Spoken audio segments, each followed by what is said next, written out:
Hi friends, எல்லாருக்கும் வணக்கம்.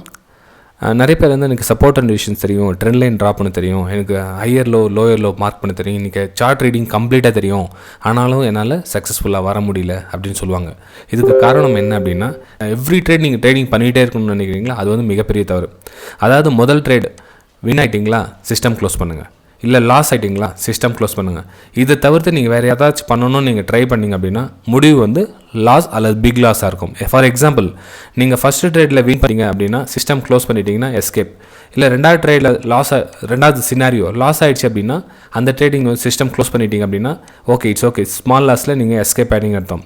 அதை தவிர்த்து நான் வின் ஆகிட்டேன், ரெண்டாவது ட்ரேட் ட்ரை பண்ணுறேன், சும்மா ஸ்க்ரீனை மட்டும் நான் வாட்ச் பண்ணுறேன், நான் எதுவும் ட்ரேட் பண்ணலை அப்படின்னா உங்களை ஆட்டோமேட்டிக்காக ட்ரேட் பண்ண வச்சிடும், பெரிய லாஸ் பண்ண வைக்கும். லாஸ் வந்து பெரிய லாஸாக இருக்கும். நீங்கள் ஏற்கனவே நீங்கள் சம்பாரிச்ச பணத்தோட இன்னொரு ட்ரேட் பண்ணீங்க, அதுவும் வந்து லாஸில் தான் கன்வெர்ட் ஆகும். ஸோ டோட்டலாக வந்து உங்களுக்கு எண்டில் வந்து லாஸாக தான் காமிக்கும் ஃப்ரெண்ட்ஸ். இது வந்து முக்கியமான ஒரு சீக்ரெட்.